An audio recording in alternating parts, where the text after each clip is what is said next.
Kita jawab dulu ya dari 3 pertanyaan tadi. Yang pertama ditanyakan oleh Nabila Tempo tentang adanya medsos oknum anggota TNI yang diamankan. Kami menyampaikan bahwa ini terjadi kesalahpahaman di kondisi di lapangan. Antar institusi sudah berkoordinasi untuk menyelesaikan persoalan ini. Ya, dalam kondisi yang memang crowd pada saat memang di lapangan situasi dan kondisi yang sulit untuk kita mengenali masing-masing. Yang kedua, terkait tentang adanya satu warga, yang pertama kita menyampaikan rasa bela sungkawa yang mendalam terhadap satu warga kita yang berpulang. Jadi berawal dari adanya informasi masyarakat kepada pihak kepolisian, kita mengetahui bahwa di lokasi itu masih terjadi kerusuhan. Sehingga Polri pun untuk melakukan evakuasi harus menghitung evakuasi tersebut aman bagi petugas yang melakukan evakuasi. Sehingga pada saat lokasi itu sudah diamankan, Bitdokes Polda Metro Jaya mengevakuasi seseorang laki-laki yang dalam kondisi pingsan. Rumah sakit terdekat dari rumah sakit Minto Harjo dibawa ke rumah sakit, tapi pada saat penanganan di rumah sakit yang bersangkutan meninggal dunia. Selanjutnya dibawa pukul 23 lebih, ulangi sekitar 23.30 atau 24.00, dibawa menuju rumah sakit Polri Kramat Jati untuk dilakukan identifikasi. Setelah dilakukan identifikasi, dilakukan pelaksanaan visum. Tadi pagi kami juga bertemu dengan pihak keluarga almarhum, anak kandung yang bersangkutan tidak bersedia untuk dilakukan otopsi. Kami tetap mengajukan permohonan untuk dilakukan otopsi untuk mengetahui penyebab kematian. Ini juga ditolak oleh pihak keluarga dan sudah mengeluarkan surat pernyataan. Kami masih melihat bahwa satu sisi empati, satu sisi kedukaan keluarga, sehingga pihak penyelidik belum bisa untuk meminta keterangan lebih lanjut. Tapi dengan adanya peristiwa ini menjadi pembelajaran bagi kita semua, bahwa menciptakan ruang aman bukan hanya bagi penyampai aspirasi. Ada masyarakat-masyarakat lain yang harus dilindungi, dijaga harkat martabat, jiwa dan keselamatan. Itu kami sampaikan. Yang selanjutnya terkait tadi tentang ojol ditembak, ya itu jelas kami sampaikan berita hoax. Apalagi tadi? Pelajar madrasah, ini yang atas nama siapa? Ya, memang diamankan di Subdit Kamlek yang bersangkutan pada saat melaksanakan aksi melakukan pelemparan. Ini juga sudah dalam proses pendalaman. Nanti sudah akan didalami oleh pihak penyidik. Mungkin selanjutnya bisa dijawab oleh Pak Direktur. Baik, tambahan rekan-rekan sekalian, terkait dengan tadi yang disampaikan pelajar madrasah, itu sudah dijemput sama orang tuanya. Memang pada saat terjadi kerusuhan, yang bersangkutan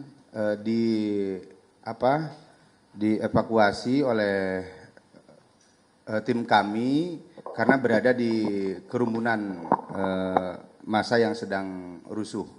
Dan tadi siang orang tua dari yang bersangkutan sudah menjemput di tempat kami. Jadi kami luruskan sebagaimana apa yang beredar di media sosial. Makanya kami sampaikan tadi, mari kita sama-sama bijak di dalam menyikapi dan melihat apa yang tersampaikan di media sosial tersebut. Sebagaimana tadi yang hoax tentang pengemudi online, ojek online. Kemudian berikutnya tadi sehubungan dengan kalkulasi kerugian, memang kami sedang melakukan penghitungan terhadap kerugian material dan imaterial yang dialami oleh masyarakat maupun fasilitas-fasilitas umum yang seyogianya masih bisa digunakan dan dimanfaatkan untuk kepentingan masyarakat, namun karena akibat adanya kerusuhan sehingga fungsi dari fasilitas umum tersebut terganggu. Kami masih lakukan penghitungan ya. Kemudian untuk wilayah yang terjadi kerusuhan tadi malam itu berada di satu titik di wilayah sekitaran Jalan Pejompongan Bendungan Hilir. Selanjutnya tadi saya luruskan bahwa yang kami tetapkan sebagai tersangka itu adalah 45 orang. Itu yang berkaitan dengan pengrusakan fasilitas umum maupun penganiayaan, baik terhadap barang maupun terhadap orang. Kemudian 3 itu didapati membawa senjata tajam saat terjadi aksi kerusuhan. Dan tentunya senjata tajam itu juga digunakan untuk melakukan penganiayaan terhadap orang ataupun barang. Jadi bukan 71 ya. 71 itu yang kami lakukan pemeriksaan yang kaitannya dengan adanya dugaan peristiwa pidana sebagaimana yang tadi saya jelaskan. Yang dari sana kemudian hasil pemeriksaan berdasarkan saksi di antara mereka, kemudian alat bukti yang kami peroleh, barang bukti dan petunjuk yang lainnya, selanjutnya kami menetapkan 45 orang tersebut sebagai tersangka. Lalu pertanyaan berikutnya adalah apakah ada kelompok anarko tadi ya. Memang sebagian besar dari yang melakukan kerusuhan ini berdasarkan hasil pendalaman yang penyidik lakukan terafiliasi atau memiliki paham dalam komunitas anarko. Nah, kami luruskan bahwa aksi yang terjadi kemarin adalah terpisah dengan aksi unjuk rasa yang dilakukan sebelumnya atau terjadi di jam-jam sebelumnya. Sebagaimana rekan-rekan ketahui bahwa kemarin ada aksi unjuk rasa yang dilakukan di depan gedung DPR MPR RI. Selanjutnya ketika para pengunjuk rasa yang pertama sudah selesai melakukan kegiatannya dan kemudian para petugas kami sedang melakukan konsolidasi, lalu sekelompok massa yang tidak dikenal dengan tiba-tiba mendatangi dan melakukan penyerangan ke fasilitas umum, pengerusakan fasilitas umum tanpa membawa atau mengusung aspirasi apapun. Jadi memang ini adalah murni tujuan untuk melakukan kerusuhan. Kemudian apakah sudah ada catatan? Kami sedang melakukan penyinkronan data dengan data yang sudah kami miliki tahun yang lalu sehubungan dengan data-data kelompok-kelompok tersebut dengan apa yang sudah kami amankan kemarin. Jadi sedang kami padukan apakah ada yang berulang ataukah ini merupakan orang-orang atau kelompok-kelompok yang baru. Kami mohon waktu rekan-rekan sekalian karena kami tentunya fokus juga di dalam penyidikan untuk pemenuhan unsur-unsur sebagaimana yang kami terapkan. Terima kasih ya. Jadi teman-teman, perlu kami sampaikan bahwa Polda Metro Jaya bersama Kodam Jaya itu menjadikan prioritas pemulihan pasca kejadian kemarin. Nah, tadi kalau ditanya kalkulasi kerugian material, sebenarnya yang lebih besar itu adalah kerugian psikologis, imaterial masyarakat. Contohnya sampai hari ini ada beberapa sekolah yang menanyakan untuk melaksanakan kegiatan online.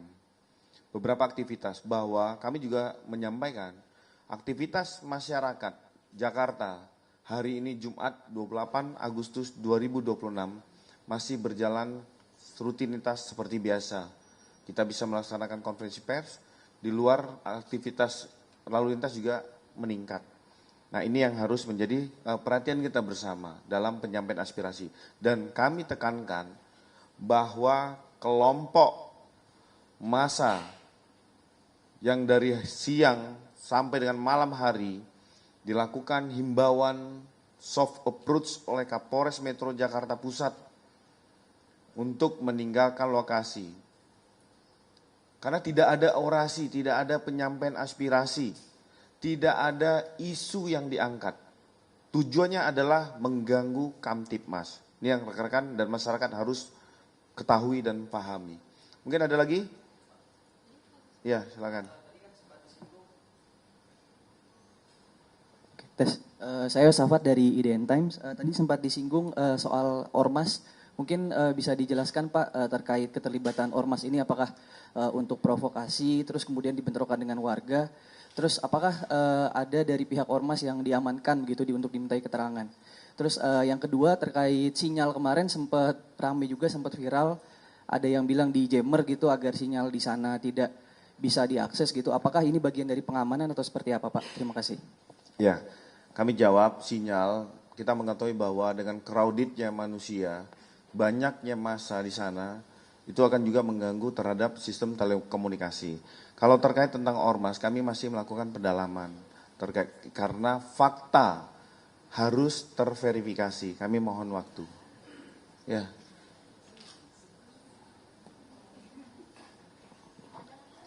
Ya Pak, saya Jihan dari Kompas TV mau tanya, ada video yang beredar di sosial media. Sebuah pick up ini menerobos masuk ke gerbang samping DPR. Ini apakah sudah diamankan? Lalu asalnya ini orangnya dari mana? Terima kasih. Ya, kalau Mbak Jihan tadi mendengar, saya menyampaikan ada mobil pick up yang mencoba menerobos, menabrak, melukai personil petugas pengamanan pelayanan aksi. Seorang tersebut sudah diamankan. Ditemukan ada sajam berasal dari wilayah Jember. Enggak, ini masih didalamin. Iya, pada